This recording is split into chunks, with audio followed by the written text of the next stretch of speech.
स्कंद पुराण हालाहल, दैत्य का वध और रुद्र सरोवर की महिमा और कुश स्थली में 4 समुद्रों का आगमन और उसका महात्म्य। व्यास जी बोले, भगवान आचार व सब धर्मों में मुख्य सभी धर्मों का आश्रय जो स्वधर्म तत्पर, क्रोध और जीतने वाला, इंद्रियों वश में रखता, वो भगवान शिवलोक में जाते हैं, इसलिए उसके मन में कोई चिंता नहीं। वैसे तो उत्तम क्षेत्र निवास किए हुए बिना पूर्वोक्त नियम पालन चंद्रमा समान कांतिमान विमानों को निश्चय ही रुद्रलोक चले जाते हैं, परंतु स्त्रियां, शुद्ध, मलेच्छ, पशु पक्षी, मुक जड़, अंध, बधिर, इनके लिए तप नियम का अभाव है। वे यदि महाकाल क्षेत्र में मृत्यु को प्राप्त हो तो उनका क्या गति है। सनत कुमार जी ने कहा, ब्राह्मण यदि स्त्री, मलेच्छ, शूद्र, पशु, मृग अपनी स्वाभिमानी वृत्ति से उस क्षेत्र में मरे तो दिव्य शरीर धारण करके रुद्रलोक जाते हैं, वहां सब प्रकार के शुभ भोग को संपन्न होते हैं।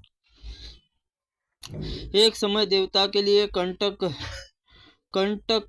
रूप हलाहल नामक दैत्य महाकाल वन की ओर दौड़ता हुआ आया। उसने दुरात्मा ने क्रोध से जल रहा ब्रह्मा जी का वरदान पाकर देवताओं के लिए दुर्यज हो गया था। उसने भैंसे का रूप धारण कर रखा था। देव शत्रु आते देख पिनाकधारी भगवान शिव के अपने गणों से बोले, पार्षदों, यह मायावी दैत्य तीनों लोगों को कंटक है, बड़े बड़े वेग से इधर आ रहा है, अतः तुम सब लोग मिलकर इसे मारो। तब वहां से आते जाते हुए उस महादैत्य शिवगणों को त्रिशूल समूह से, तलवारों से, मुसलों से, बाण समुदाय से मूर्छित करके पृथ्वी पर मार गिराया। उसके मारे जाने पर महादेव जी ने कहा, हो, इस मूढ़ को बड़ा घमंड हो गया था, उसकी मृत्यु को प्राप्त हुआ। यह पूर्वोत्तर कपाल में बड़ी भयानक प्रज्वलित मुख वाली प्रचंड मातुकाएं प्रकट हुई, जो बड़ी बड़ी बलवती भयानक अस्त्र शस्त्र सुसज्जित थी, पर उसके स्थान पर दौड़ी भी आई। महादेव जी के निवेदन करके महाबली दैत्य ने काटकर खाने लगी। उस समय उस क्षेत्र में कपाल मातुका से नाम से विख्यात हुई। पूर्व काल में वहां स्थापित कपाल को भेद कर एक कुंड प्रकट हुआ, जो शिव टड़ाग के नाम से प्रसिद्ध हुआ। वह सब पापों का नाश करने वाला आज भी महादिव्य रुद्र सरोवर वहां प्रकाशित होता है।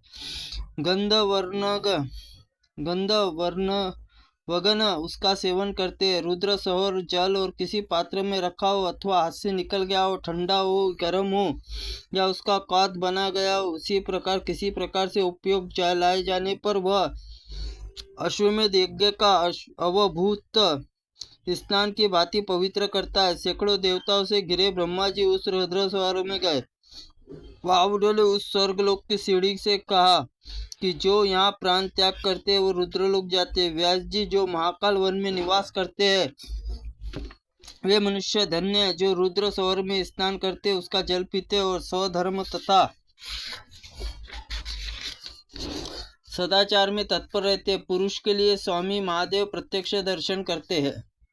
सनत कुमार जी कहते हैं, प्राचीन काल में सबगुने नामक एक धर्मात्मा राजा थे। उनकी पत्नी सुदर्शना थी। दाभल्य मुनि के दर्शन पुत्र पामना से भगवान जिस किस प्रकार दान स्नान विधि समस्त शुभ लक्षणों से पुत्र संपन्न हो सकता है।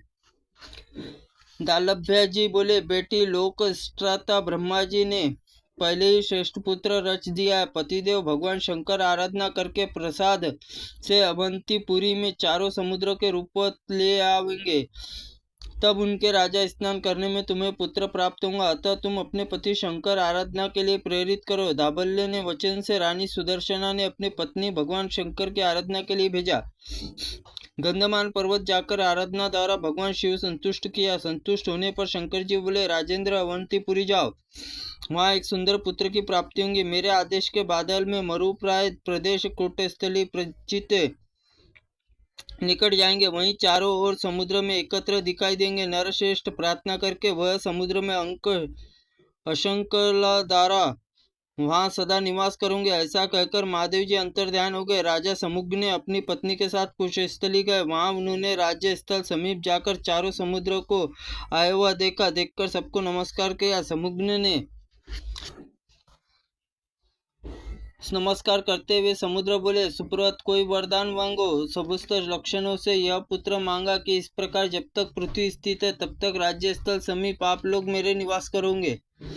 समुद्र ने कहा, राजन, जब तक ये कल्प अंत न हो जाए तब तक हम लोग यहाँ स्थित रहेंगे। जल में स्नान करने मात्र से समस्त शुभ लक्षणों के से युक्त पुत्र की प्राप्ति होंगी, इसलिए यहाँ स्नान करो। व्यास जी, इस प्रकार राजा समुद्र ने अवंतीपुरी में चारों ओर समुद्र को उतारा। वो यात्रा करते हुए पुण्य फल वर्णन सुनो। मनुष्य को चाहिए कि महापुण्य शार समुद्र में स्नान करके भक्तिपूर्वक पितरों का श्राद्ध करे, फिर स्थल भाग विद्यमान पार्वती वल्लभ महादेव जी का पूजा करे। तत्पश्चात तांबे के एक पात्र लेकर उसे नमक से भर दे और उसमें कुछ स्वर्ण रखकर वेद वेदांत ब्राह्मणों को दान दे दे। उसमें संतप धान्य युक्त वस्त्र वेष्टिपित बास पात्र फल और दक्षिणा रख के यत्नपूर्वक अर्घ दे। तदनंतर क्षीर सागर जाकर संपूर्वत स्नान करके ताम्र पात्र में दूध भरकर दान करे। फिर दघी साध समुद्र में स्नान करके दही भात दान करे। फिर इक्षु समुद्र में स्नान करके ब्राह्मण को ऊड़ समर्पित करे। इस प्रकार यात्रा करके दूध देने वाले गौ का दान करे। इस विधि